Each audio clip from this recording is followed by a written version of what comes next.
YSR Congress party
ఈరోజు YSR party పెద్దలు అన్నవాళ్ళకి అందరికీ ఇక్కడ ఇచ్చేసిన మన వాళ్ళందరికీ అన్నోళ్ళకు అక్కలకు పెద్దలందరికీ నా నమస్కారాలు. ఈరోజు నేను ఈ పార్టీలో చేరడము నాకు వైఎస్ఆర్ పార్టీ అంటే చాలా నమ్మకము. ఏది చేయాలన్నా రాబోయే రోజులు ఈ ప్రజలకు ఈ అభివృద్ధి కార్యక్రమం ఏదైనా జరగాలంటే వైఎస్ఆర్ పార్టీతోనే అవుతుంది. అది నాకు పూర్తి నమ్మకం. ఆ నమ్మకంతో ఒక అభిమానంగా నాకు ఎవరన్నా పింఛనం కానీ చేయడం జరగదు. నా మనసు పూర్తిగా ఈ పార్టీలో చేరాలని నేను నిర్ణయించుకున్నాను. దాంట్లో మన వాళ్ళతో అందరితో సంప్రదిస్తే సంతోషమైన ఈ పార్టీ మనకు రాబోయే రోజులు ఇదే మనకు గెలిపించేది. అందరూ సహకరించి నాకు వీధిలో అందరూ ఇక్కడ వచ్చేసిన అందరూ నా బంధువులు చుట్టాలు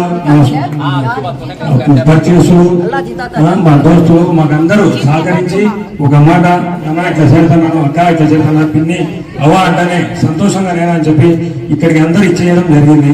వీళ్ళందరికీ వచ్చినందుకు అందరికి మరొకసారి నా నమస్కారం తెలియపరుచుతూ వైఎస్ఆర్ పార్టీ జై వైఎస్ఆర్ పార్టీ. అమ్మలకు మిత్రులకు మన పార్టీ కార్యకర్తలకు నాయకులకు పాత్రికేయ మిత్రులకు ఒక్కరేమిటి పేరు పేరున మనిషికి మీ బిడ్డలాంటి రాచమల్ని శిరస్సు వంచి హృదయపూర్వకంగా నమస్కరిస్తా ఉన్నాను. ఎన్నికల హడావిడి ప్రారంభమైంది. స్థానిక సంస్థల ఎన్నికలు. అక్కలారా అయ్యలారా, అక్టోబర్ మాసంలో 50 రోజుల్లో స్థానిక సంస్థల ఎన్నికలు పూర్తి కాబోతా ఉన్నాయి. అంటే మున్సిపల్ కౌన్సిలర్ను, అదేవిధంగా ఈసారి ప్రజలే మున్సిపల్ చైర్మన్లు ఎన్నుకోబోతా ఉన్నారు. ప్రతిసారి మీరు కౌన్సిలర్ను ఎన్నుకుంటే మెజారిటీ కౌన్సిలర్లు ఏ పార్టీ వాళ్ళైతే ఆ పార్టీకి సంబంధించిన వాళ్ళు చైర్మన్ అయ్యేవారు. ఇప్పట్లో కాకుండా నీకు 2 ఓట్లు ఇస్తారు. ఒకటి మీ వార్డు కౌన్సిలర్కి వేయాలా, ఒకటి మున్సిపల్ చైర్మన్ కూడా నువ్వే ఓటు వేయాలి. ఈ ప్రక్రియ అంతా కూడా అక్టోబర్లో పూర్తి అవుతుంది. సరిగ్గా ఒక 45-50 రోజుల్లో ఎలక్షన్ పూర్తి కాబోతా ఉంది. ఈ సందర్భంలో ఎన్నికల హడావిడి ప్రారంభమవుతా ఉంది. ఆ ప్రారంభ దశలోనే మొట్టమొదట ఈ ప్రొద్దుటూరు పురపాలక సంఘానికి సంబంధించి అర్బన్లో 22వ వార్డు అయినటువంటి ఈ వార్డులో అత్యంత బంధుగణం ఎక్కువ కలిగి ప్రజల యొక్క అభిమానాన్ని ఎక్కువ కలిగి ఉన్నటువంటి కుటుంబం మాభూషణ కుటుంబం. ఈయన స్వచ్ఛందంగా వైఎస్ఆర్ కాంగ్రెస్ పార్టీలో సభ్యత్వాన్ని తీసుకొని రాజకీయాలలో కొనసాగుతూ ఈ వార్డు ప్రజల యొక్క సంతోషం కోసం, అభివృద్ధి కోసం వైఎస్ఆర్ కాంగ్రెస్ పార్టీ జెండా చేతబట్టి నేను పని చేయాలనుకుంటున్నానని చెప్పి వైఎస్ఆర్ కాంగ్రెస్ పార్టీ ముస్లిం నాయకులతో మాట్లాడి నాతో కూడా సంప్రదించి ఈరోజు వైఎస్ఆర్ కాంగ్రెస్ పార్టీ కుటుంబ సభ్యుడు కావడం సంతోషించదగ్గ అంశం. అందుకే మొట్టమొదటి ఈ కార్యక్రమాన్ని మీతో పంచుకునే సందర్భంలో మాబుసేన్ అన్నను, వారి కుటుంబ సభ్యులను, వారి మిత్రులను సాధారణంగా పార్టీలోకి ఆహ్వానిస్తూ వైఎస్ఆర్ కాంగ్రెస్ పార్టీలో చేరినందుకు వారికి నా హృదయపూర్వకమైనటువంటి శుభాకాంక్షలు తెలియజేస్తాను.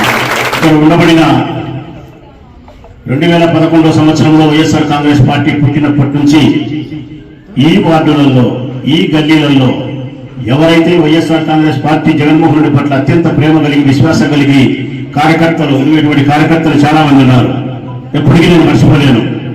ఎంత ఒత్తిడి మీద జరిగినా 14-19 సంవత్సరాల్లో తెలుగుదేశం పార్టీ ప్రభుత్వం ఉన్నప్పుడు వీళ్ళ ఇళ్లపై దాడులు చేసే కార్యక్రమాలు, మానసికంగా వీరిని వేధించే కార్యక్రమాలు, పోలీస్ స్టేషన్లలో ఇబ్బందులు పెట్టే కార్యక్రమాలు ఎన్ని చేసినప్పటికీ కూడా వైఎస్ఆర్ కాంగ్రెస్ పార్టీ జెండా వదలకుండా వాళ్ళు ఉండగలిగినారు అంటే అది వారి విశ్వాసము, వారి ప్రేమ.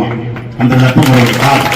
మించి ఇక్కడ కార్యకర్తలు ఈరోజు మాబుసేన్ వచ్చినంత మాత్రాన మేము పాత జ్ఞాపకాలను మర్చిపోతామనుకుంటే పొరపాటు. ఎప్పుడూ మర్చిపోం. పాతగా ఉండబడినటువంటి కార్యకర్తలు కానీ, జాఫరన్న కానీ, అనాది నుంచి ఈ పార్టీ ఆవిర్భావం నుంచి జాఫరన్న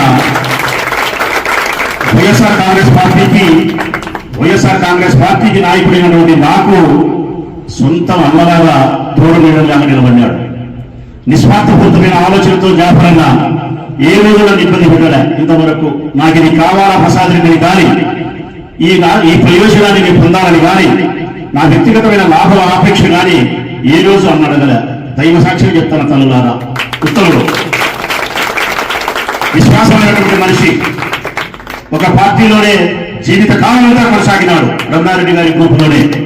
ఈరోజు కూడా రమణారెడ్డి గారి గ్రూపు వైఎస్ఆర్ కాంగ్రెస్ పార్టీకి సహకరించిన తర్వాత ఆయన మాతో జతగట్టినాడు. ఈ పొద్దుటూరు నియోజకవర్గంలో ఇప్పటి వరకు 40-50 సంవత్సరాలుగా ఒకే పార్టీలో కొనసాగిన వాడు ఎవరైనా ఉన్నాడంటే మొట్టమొదటి వ్యక్తి జాఫరన్నే ఉంటాడని అనిపిస్తుంది నాకు. ఇంతటి విశ్వాసం కలిగినటువంటి జాఫరన్న మాకు అన్నలాగా తోడు నీడగా నిలబడినందుకు నేను అల్లాహకు కృతజ్ఞతలు చెప్తా ఉన్నాను. నేను ఈరోజు కూడా జాఫరన్న కానీ, స్థానికంగా ఉండబడిన వైఎస్ఆర్ కాంగ్రెస్ పార్టీ కార్యకర్తలు, నాయకులు, శ్రేయోభిలాషులు కానీ, పార్టీలోకి ఎరువు వచ్చిన మాబుసేన్ అన్న కానీ అందరూ కలిసి ఐకమత్యంగా ఈ వార్డు ప్రజల యొక్క సంతోషం కోసం పనిచేస్తారు. ఈ వార్డు అభివృద్ధి కోసం పనిచేస్తారు. వైఎస్ఆర్ కాంగ్రెస్ పార్టీ జెండా గెలుపు కోసం పనిచేస్తారు. నాకు సంపూర్ణమైనటువంటి విశ్వాసం ఉంది. ఈ వార్డులో కౌన్సిలర్ అభ్యర్థిగా వైఎస్ఆర్ కాంగ్రెస్ పార్టీ తరఫున ఎవరు పోటీ చేసినా కూడా గెలిచి తీరుతారనే నమ్మకం 100కు కోటి సార్లు ఉన్నా. మున్సిపల్ చైర్మన్ గా కూడా ఇక్కడి నుంచి చెప్పుకోగల బలమైనటువంటి మెజార్టీ చైర్మన్ అభ్యర్థి కూడా వస్తుందని చెప్పి నాకు తెలుసు. నియోజకవర్గ ప్రజల సాక్షిగా చెప్తా ఉన్నాను. ఇది నా మాటలు కాదు, నిన్న ఎన్నికల ఫలితాలు చెప్పిన సాక్ష్యమే. పొద్దుటూరు నియోజకవర్గంలో నేను 14 సంవత్సరంలో ఎమ్మెల్యేగా గెలిచిన, 19 సంవత్సరంలో ఎమ్మెల్యేగా గెలిచిన, 24 సంవత్సరంలో ఓడిపోయినా. కానీ 24 సంవత్సరంలో నేను ఓడిపోయినప్పటికీ ఒక్క సత్యం ఏంటంటే ప్రజలారా, ఈ పొద్దుటూరు నియోజకవర్గంలో ముస్లింలు ఎక్కడైతే నివాసం ఉండాలో, ఎక్కడైతే ముస్లింలు ఓటక్కులు వినియోగించుకున్నారో ఆ ప్రతి బూత్లోనూ వైఎస్ఆర్ కాంగ్రెస్ పార్టీ జెండా ఫ్యాన్ కొడుతూ రాజవల్లు గెలిచినారు. ఇంత సునామీలో కూడా రాష్ట్రమంతా వైఎస్ఆర్ కాంగ్రెస్ పార్టీ ఈవీఎం విషయంలో దానికి మోసానికి బలైపోతే కూడా 3 పార్టీలు జతగట్టి వస్తే కూడా 36 రకాల అబద్ధాలు ప్రజలకు చంద్రబాబు నాయుడు చెబితే కూడా వైఎస్ఆర్ కాంగ్రెస్ పార్టీ జెండా చేతపట్టిన అభ్యర్థిగా నన్ను ఈ నియోజకవర్గంలో ముస్లిం వారిని అన్ని కూడా గెలిపించగలిగినారు. నాకు మెజార్టీ రాగలిగిందంటే మీ రుణం ఏ విధంగా తీసుకోగలుగుతా తల్లి నేను. మీరు నమ్మినా నమ్మకపోయినా నమ్ముతారు నా మాట. నాకు ఆ విశ్వాసం ఉంది మీ పైన. ఇప్పటికీ నా భార్యతో అయితే నా బిడ్డలతో అయితే మీ గురించి అల్లా సాక్షిగా చెప్తాను. 100 సార్లు చెప్తున్నా మీ గురించి, మీ మంచితనాన్ని గురించి. నేను నన్ను వాళ్ళు అధికంగా ప్రేమిస్తా ఉన్నారు. జగన్మోహన్ రెడ్డి గారిని అధికంగా ప్రేమిస్తా ఉన్నారు. ఏ ప్రలోభాలకు ఏ స్వార్థాలకు ఆశపడకుండా నీకు 15,000, నీకు 15,000, నీకు 1,500, నిరుద్యోగ ప్రతి 3,000, 50,000 పెంచారు, 60,000 పెంచారు, ఇది ఇస్తా అది ఇస్తా అని చెప్పి రాష్ట్రంలో ఉండే అందరినీ మధ్య పెట్టగలిగిన ముస్లిం యొక్క కుటుంబాలను మధ్య పెట్టలేకపోవడానికి కారణం మీలో ఉన్నప్పుడైనా నికాసైనటువంటి ప్రేమ తల్లి, నికాసైనటువంటి విశ్వాసం తల్లి, నికాసైనటువంటి రాజశేఖర రెడ్డి కుటుంబం పట్ల రక్తంలో అన్నంలో మీకుంటే ప్రేమని. ఇదే విషయాన్నే నేను నా భార్యతోనూ నా పిల్లలతోనూ పలుమార్లు చెప్పగలిగిన. మీకు చెప్పగలిగింది కూడా ఒకటే, నాకు ఏదో ఒక రోజు తప్పనిసరిగా విశ్వాసం ఉంది. అనతి కాలంలోనే నాకల్లా చాలా గొప్ప అవకాశాన్ని ఇస్తాను, మీ అందరికీ మేలు చేసే అవకాశాన్ని. అల్లా దయ వల్ల మీ అందరికీ ఉపయోగపడగలిగినటువంటి శక్తి సామర్థ్యాలు నాకు అల్లా ఇచ్చిన రోజు నమ్మండి నా మాట. ఈ పొద్దుటూరు నియోజకవర్గంలోని ముస్లిం కుటుంబాలకు రాచమల్లు నిజంగా పెద్ద పొడుగ్గా ఉంటాడు తల్లి. మీ కడుపున పుట్టకపోయినా కూడా మీ కడుపులో పుట్టిన పెద్ద కుమారు లాగానే మీ కుటుంబాలకు నేను సేవ చేసే మరణిస్తా. అంతవరకు మరణించను, అది కూడా నాకు తెలుసు. మీ రుణం తీసుకునేంత వరకు రాచమల్లు మరణించడు. నాకు ఆ విశ్వాసం ఉంది. మనకు మంచి రోజులు త్వరలోనే అల్లా ప్రసాదిస్తారనే నమ్మకం నాకు ఉంది. రేపు రాబోయే ఎన్నికలప్పుడు కూడా ఒక్కసారి మీరందరూ ఆలోచించండి. ఇంట్లో ఆడపిల్లలు ఎంతమంది ఉంటే అందరికీ 1,500 ప్రతి నెల 1వ తారీఖున మీకు వేస్తానని చెప్పినాడు. ఇప్పటి వరకు 27 నెలలైందమ్మా. ఒక్క నెల కూడా ఒక్క ఆడపిల్లకు 1,500 ఇచ్చిన దాఖలాలు లేవు. 50 సంవత్సరాలకే పెన్షన్ ఇస్తానని చెప్పినాడు. 50 సంవత్సరాలకు పెన్షన్ ఎగరగొట్టి మోసం చేసినాడు. 60 సంవత్సరాలు నిండిన వాళ్ళు 2 సంవత్సరాలు దాటింది, ఒక్క కొత్త పెన్షన్ ఇయ్యారా. నిరుద్యోగ వృత్తి 3,000 రూపాయలు ఇస్తానంటాడు మన పిల్లలకు. నిరుద్యోగ వృత్తి 3,000 రూపాయలు ఎగరగొట్టినాడు. ఆరోగ్యశ్రీ పథకానికి అటకెక్కించినాడు. ఈరోజు ప్రభుత్వ హాస్పిటల్ కానీ ప్రైవేట్ హాస్పిటల్ కానీ మనం పోతే ప్రభుత్వ ఆసుపత్రుల్లో అరకొర వనరులు ఉంటాయి. ప్రైవేట్ హాస్పిటల్కి పోతే ఆరోగ్యశ్రీ వర్తించదు, డబ్బులుంటేనే లోపలికి రా, డబ్బులు లేకపోతే బయటికి పోని చెప్పి చెప్తానంటే ఆరోగ్యశ్రీని కూడా మోసం చేసినాడు. ఫీజు రియంబర్స్మెంట్, మన పిల్లలు కట్టాల్సినటువంటి ఫీజులు 26 నెలలుగా ఫీజులు కట్టగా తల్లిదండ్రుల మీదనే భారం వేసే పరిస్థితి వచ్చింది. స్కూళ్ళకు పోతే పిల్లల యొక్క సంఖ్య తగ్గిపోయింది. నాడు నేడు మన బడి ఒక్క అభివృద్ధి కార్యక్రమం కూడా జరగలే. కరెంటు బిల్లులు పెంచాలని చెప్పినాడు, 2 సంవత్సరాలైంది పెంచేసినాడు. గ్యాస్ పెంచాలని చెప్పినాడు, గ్యాస్ పెంచినాడు. కరెంటు బిల్లులు గ్యాస్తో పాటు డీజిల్, పెట్రోల్ కూడా ధరలు పెంచినాడు. నిత్యావసర వస్తువుల ధరలు, ఉప్పు, పప్పు, బెల్లం, మిరపకాయలు, చింతపండు అన్ని ఆకాశాన్ని అందుతా ఉన్నాయి ధరలు. పేదవాడు పువ్వు తినాలంటే కూడా తినలేని పరిస్థితి అయిపోయింది. పనులు లేవు, వ్యాపారాలు లేవు, వ్యవసాయం లేదు. పేదవాడి పరిస్థితి అగమ్య గోచరం అయిపోయింది. ఇన్ని చేసి, ఇన్ని దుర్మార్గాలు చేసి రాష్ట్రంలో స్త్రీల యొక్క మానానికి ప్రాణానికి రక్షణ లేకుండా పోయింది. ఎక్కడ ఏ పేపర్ చదివినా, ఏ ఛానల్ పెట్టినా కూడా ఈ ఊర్లోనో ఆ ఊర్లోనో ఆ వీధిలోనో ఈ వీధిలోనో 10 సంవత్సరాలు 6 సంవత్సరాలు చివరకు 6 నెలల పసికందు పైన కూడా మానభంగం అనే పరిస్థితికి వచ్చినారంటే ఎక్కడున్నామనిపిస్తుంది. శాంతి భద్రతలు ఏమైపోయినాయనిపిస్తుంది. పోలీస్ శాఖ ఏం చేస్తుంది, ప్రభుత్వం ఏం చేస్తుంది, పాలన చేస్తుందా? ఆడవాళ్ళ యొక్క మానానికి ప్రాణానికి రక్షణ కల్పించలేని ఈ ప్రభుత్వం పాలన చేయడానికి కనీసమైన అర్హత కూడా లేదని చెప్పి మనందరం భావిస్తా ఉన్నాం. ఇటువంటి పరిస్థితుల్లో ఆయన చెప్తా ఉన్నారు, సూపర్ 6 సూపర్ హిట్ అంట, సూపర్ హిట్ అంట. అన్ని పథకాలు నేను అమలు పరిచిన, 1500 ఇచ్చినా, అన్ని ఇచ్చినా, నిరుద్యోగ అభివృద్ధి ఇచ్చినా, 20 లక్షల ఉద్యోగాలు ఇచ్చినా, సెక్రటరీ చేసిన, నేను చేసిన గొప్పగా ఎవరు చేయగా, ఎవరైనా చేయలేదని మాట్లాడితే నాలుకలు కత్తరిస్తా అంటున్నాడు. అంటే ప్రజాస్వామ్యాన్ని కూని చేస్తున్నాడు. స్వేచ్ఛగా మాట్లాడే అధికారం మనకు లేదు. స్వతంత్రంగా మన హక్కుల కోసం పోరాటం చేసే, ఉద్యమాలు చేసే స్థితి కూడా మాకు కల్పించకుండా మీ తరఫున మాట్లాడే, మీ తరఫున పోరాటం చేసే, మీ తరఫున నిరసన ఉద్యమాలు కొనసాగించే వైఎస్ఆర్ కాంగ్రెస్ పార్టీ రాజకీయ పార్టీకి సంబంధించిన కార్యకర్తలు, నాయకులను జైల్లో పంపుతా ఉన్నారు, తప్పుడు కేసులు నమోదు చేస్తా ఉన్నారు. ఈ రాష్ట్రంలో రాక్షస రాజ్యం పాలన చేస్తా ఉంది, దుర్మార్గం రాజ్యం ఏరుతా ఉంది, పేదరికం విలయ తాండవం చేస్తా ఉంది. విద్యార్థులు విద్యాలయాల్లో ఉండాల్సింటే వీధులకు పాలైపోయినారు, పంగ్యాలు తాగుతున్నారు, మద్యం తాగుతున్నారు, తల్లిదండ్రుల గర్భశోకానికి కారణమైతా ఉంది. నేను అడుగుతా ఉన్నా, ఈ ఊర్లోనే బంగ్యాకైతే ఊళ్ళమ్మ పొట్టుజొన్నలకు ఉంది తల్లి, పిడికిలకు కాదు, పొట్టుజొన్నలకు ఉంది బంగ్యాకు. ఒక 30-40 సంవత్సరాల క్రితం మా చిన్నతనం బంగ్యాకంటే ఎక్కడో దేవాలయాల్లోనో సత్రాల్లోనో పిల్లలు లేకుండా, పిల్లలు లేకుండా సన్యాసం స్వీకరించి అమ్మపూర్ణ చేయడం ఎవరైతే ఉన్నారో వాళ్ళు బంగ్యాలు తాగితే సుసన్యం. ఇంత పరిస్థితి లేదు. 16, 17, 18, 19, 20, 25, 30, 35 నవ యువకులు బంగ్యాకు తాగి నిర్వీర్యమైపోతాను. వాళ్ళ శక్తి చిట్ట చివరకు వాళ్ళ సంసారానికి కూడా యోగ్యత కోల్పోయే స్థితికి వచ్చినప్పుడు ఆ తల్లిదండ్రుల బాధ ఎట్లుంటుంది? మరి ఏం చేస్తున్నారు చంద్రబాబు నాయుడు? హోమ్ మినిస్టర్ గారు ఏం చేస్తున్నారు? పోలీసులు ఏం చేస్తున్నారు? ఈ ప్రశ్నలు మనం సంధిస్తే జైల్లో పెడుతున్నారు. మద్యమైతే ఏరులే పడతా ఉంది. వీధికి బెల్ట్ షాపులు, ఎక్కడ చూసినా బార్లు, బ్రాందీ షాపులు. ఆస్కాల రోడ్లో మేము తీసేపించినాం బ్రాందీ షాపులు, ఆడవాళ్ళంతా తిరుగుతున్నారని చెప్పి ఈ ప్రభుత్వం వస్తేనే బార్ పెట్టినారు. వసంతపేట రోడ్లో మేము బ్రాందీ షాపు తీసేసినాం, మళ్ళా పెట్టినారు. భుజంబర్ కాలనీ రోడ్లో మేము తీసేసినాం, మళ్ళా పెట్టినారు.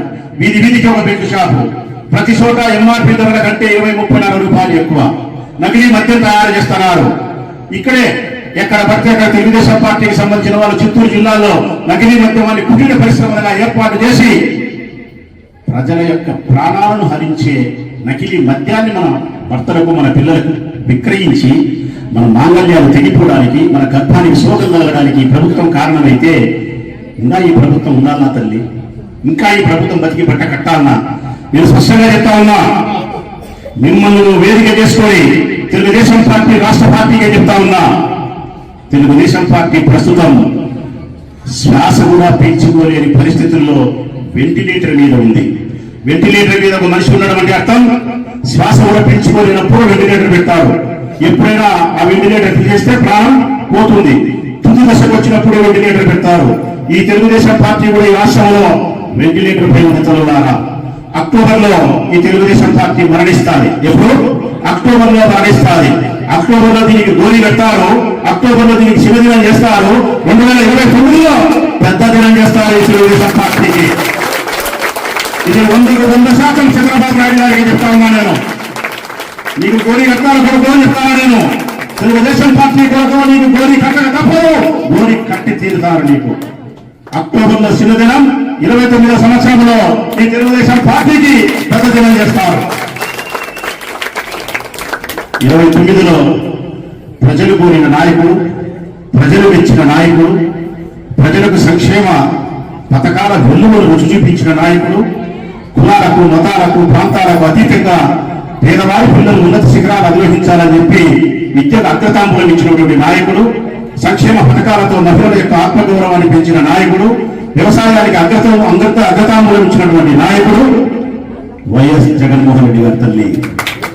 జగన్ అంటేనే జనం, జనం అంటేనే జగన్, ఆ జగన్ కోసమే జగన్, ఆ జగన్ కోసమే మనందరం తల్లి.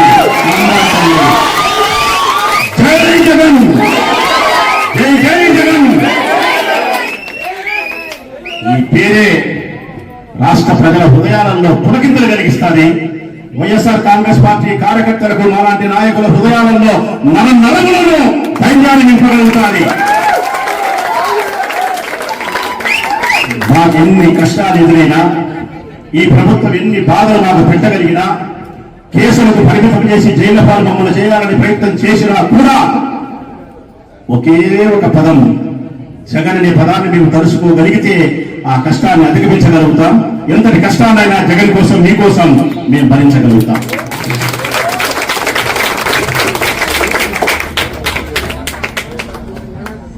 స్థానికంగా ఉండే విషయాలు కూడా మాట్లాడిన నేను నా గురించి కూడా చెప్పాలా. నేను మీ ద్వారా ఈ పొద్దుటూరు పట్టణ ప్రజలందరినీ అడుగుతా ఉన్నాను. రాచమల్లు ఒక బిడ్డలాగా అడుగుతున్నాడు, తల్లులను అడుగుతున్నాడు. మీ పాదాలను స్పర్శించి అడుగుతా ఉన్నాడు రాచమల్లు. మీ పాదాలకు నమస్కరించి అడుగుతా ఉన్నాడు రాచమల్లు వినయంగా. తెలుగుదేశం పార్టీ తల్లులను నేను ప్రశ్నిస్తా ఉన్నా. తెలుగుదేశం పార్టీ అయ్యల పాదాలకు నమస్కరించి అడుగుతా ఉన్నా. ఈరోజు ఈ పట్టణంలో 41 వార్డులలో మంచినీళ్ళు మీరు తాగుతా ఉన్నారంటే అది వైఎస్ఆర్ కాంగ్రెస్ పార్టీ జెండా పుణ్యం కాదా అని అడుగుతా ఉన్నా నేను. సందుకు వీధికి రోడ్డు వేయగలిగినాం, కాలువ కట్టగలిగినామంటే అది వైఎస్ఆర్ కాంగ్రెస్ పార్టీ జెండా పుణ్యం కాదా అని అడుగుతా ఉన్నా. ఈ రోడ్డు మేము వేసినాం, మేము వేసినాం. బంగారెడ్డి రోడ్డు అంటున్నాడు. బంగారెడ్డి అమాయకుడు. వాడు చెప్పాల్సింది ఈ రోడ్డు కాదు బావా, ఏ రోడ్డు అయినా మనం వేసినదే. మనం కయ్యని రోడ్డు మీద నర్సమని కావాలండి, మనము కయ్యని రోడ్డు మీద పడతానని నర్సమని చెప్పి ప్రశ్నిస్తా ఉన్నాం. కారణం మేము వెయ్యని రోడ్డే నీకు కనిపించదు. మంచినీళ్ళు వైఎస్ఆర్ కాంగ్రెస్ పార్టీ జెండా ఇచ్చింది, రోడ్లన్నీ వైఎస్ఆర్ కాంగ్రెస్ పార్టీ జెండా వేసింది, కాలువ వైఎస్ఆర్ కాంగ్రెస్ పార్టీ కట్టగలిగింది. అందమైన పార్కును 5 కోట్ల రూపాయలు పెట్టి మీకోసం మీ పిల్లల కోసం వైఎస్ఆర్ కాంగ్రెస్ పార్టీ జెండా కట్టగలిగింది. రోడ్డు పెద్ద చేయగలిగినాం, డివైడర్లు తీసుకురాగలిగినాం, అమావాసాల దగ్గర రోడ్డును వెడల్పు చేసి అందంగా తీర్చిదిద్దగలిగినాం. మైరుపూర్ రోడ్డు ఢిల్లీలో రాష్ట్రపతి భవన్ రోడ్డు ఉంటుంది కదా, అందంగా అట్లా తయారు చేయగలిగినాం. తర్వాత గోబైతోట రోడ్డు పెద్ద చేసినాం, శ్రీరాములపేట రోడ్డు పెద్ద చేసినాం, ఆదాయ వనరులు పెంచగలిగినాం. సంక్షేమ పథకాల పేరుతో ప్రతి ఇంటికి సంవత్సరానికి 60,000 నుంచి 2 లక్షల రూపాయల వరకు ఇవ్వగలిగినాం. ఇక్కడుండే పెద్ద మసీదుకి కూడా అభివృద్ధి మనమే చేయగలిగినాం. ఒక్కటే తల్లి, ఇన్ని సంక్షేమ పథకాలతోనూ అభివృద్ధి కార్యక్రమాలతోనూ నీళ్లతోనూ మనం గాదా చేసింది. మరి వైఎస్ఆర్ కాంగ్రెస్ పార్టీ జెండా కానీ ఆ జెండా తరఫున అభ్యర్థిగా నేను కానీ ఓడిపోవడానికి అర్హునా అని చెప్పి తెలుగుదేశం పార్టీకి వేసిన అయ్యలను అమ్మలను అడుగుతా ఉన్నా. నేను ఓటమికి అర్హున్నా, ఓడిపోయిన ఎమ్మెల్యేగా నేను ఉండడానికి అర్హున్నా అని చెప్పి నేను అడుగుతా ఉన్నా. నాకు తెలుసు ఓటమి చెందడానికి అర్హత లేని మనిషిని. నేను తప్పనిసరిగా గెలవడానికి కావలసిన మంచి కార్యక్రమాలే నేను మా పార్టీకి సంబంధించిన అందరూ చేసినాను. కానీ నేను ఓడిపోయేదానికి కారణం నేను ప్రకారంగా నమ్ముతా ఉన్నా. 2 కారణాలు. ఒకటి ఈవీఎం మిషన్లు. అర్థమైంది కదా, ఈవీఎం మిషన్లు మీరు ఒత్తిడి ఫ్యాన్కు వారి భూమి దగ్గర పడిందని సైకిల్కు. అసలు మేము బతుకుతారా అని తెలుగుదేశం పార్టీని అడుగుతా ఉన్నా నేను. ప్రజల ఓటును కూడా తస్కరించి ప్రజల ఓటును కూడా దొంగలించే మీరు ప్రజాస్వామ్యాన్ని అపహాస్యం చేసిన తర్వాత ఒక్క మాట చెప్తా, వాళ్ళే గుండెల మీద చేసుకొని ఆత్మ పరిశీలన చేసుకోమని తల్లులారా మీరే ఆలోచించండి. నిశ్శబ్దమ్మా, చంద్రబాబు నాయుడు ఓటు ఏమని అడుగుతాడంటే, వినండి బాగా అందరూ, నేను ఇది చేస్తా, నేను అది చేస్తా, నేను ఇది ఇస్తా, నేను అది ఇస్తా, నాకు ఓటు వేయండి అని అడుగుతాడు. ఏమన్నా అంతేనా? నీకు 1500 ఇస్తా, నిరుద్యోగ వృత్తి ఇస్తా, ఫ్యాక్టరీ కడతా, లేకపోతే నీకు బంగారు ఇస్తా, నీకు మీద హెలికాప్టర్ ఇస్తా, నాకు ఓటు వేయండి అంటాడు. అంతే కదా? ఎస్. కానీ జగన్ ఏమడినాడు తెలిసిన ఓటు ఒక్కసారి గుర్తు చేసుకోండి. నీ ఇంటికి నేను మేలు చేసి ఉంటే, నీకు నేను మంచి చేసి ఉంటే, చెప్పిన సంక్షేమ పథకాలను మీకు అందించి నీ కుటుంబానికి మేలు చేసి ఉంటే నీ బిడ్డకు ఓటు వేయలేరు అంటే ఇది చేస్తా ఓటు వేయని చంద్రబాబు నాయుడు అబద్ధం చెప్తారు. నేను ఇది చేసి ఉంటే నాకు ఓటు వేయాలంటే వేయగలిగాను. ఈ దేశ చరిత్రలోనే చంద్రబాబు నాయుడు 3వ చెప్తా ఉన్నా, ఈ దేశ చరిత్రలోనే నేను మంచి చేసింటే నాకు ఓటు వేయలేకుంటే ఓటు వేయకని చెప్పిన మొగోడు ఎవడైనా అంటే వాడే జగన్. ఇంకా మీరు జగన్ విమర్శించి ఇంకా జగన్ మీద మీరు ఆడిపోసుకుంటున్నారంటే 2.5 సంవత్సరం కలిగిన జగన్ పాలనను విమర్శిస్తూ మీ పాలన చెప్పుకునే దానికి ఏమీ లేక ఇట్లా చేస్తున్నారు. నేను సూటిగా అడిగేది ఒకటే, నువ్వు 60 సంవత్సరాలకు పెన్షన్ ఈ ముందు 50 సంవత్సరాలకు పెన్షన్ ఈ ముందు, నిరుద్యోగ వృత్తి 3,000 రూపాయలు ఇవి, ఆడపిల్లలందరికీ 1,500 రూపాయలు. నువ్వు గ్యాస్ సిలిండర్లు 3 చెప్పినావు. నేను అడుగుతా ఉన్నా, ఇప్పుడు 2 ఏళ్ళు అయింది, ఎన్ని రావాలమ్మా? 6 రావాలా? అంతేనా? సంవత్సరానికి 3 అయితే 2 ఏళ్ళకి ఎన్ని? 6 రావాలా? ఇక్కడ ఎవరైనా 6 వచ్చిన సిలిండర్లు ఒక్కనే ఉండాలా? 5 వచ్చిన వాళ్ళు లేరు, 4 వచ్చిన వాళ్ళు లేరు, 3 వచ్చిన వాళ్ళు లేరు, 2 వచ్చిన వాళ్ళు ఉన్నారు. అంతేనమ్మా? 1, 2 గుడ్డోడు గుడ్డలు ఆయేసినట్టు, మూగోడు అమ్మ అన్నట్టు, పన్నెప్పుడు పడతాది, పడనప్పుడు పడదు. గ్యాస్ సిలిండర్ చెప్పిన 6 సిలిండర్లు కూడా సక్రమంగా ఇయ్యలేకపోయినావు. అంతేనా? అమ్మఒడి చెప్పినావు, 15,000 ఇస్తానని చెప్పినావు. ఎంత ఇచ్చినాడమ్మా? 13,000 ఇస్తానాడు. అది మొదటి సంవత్సరం ఇచ్చినాడా? ఎగరగొట్టావు.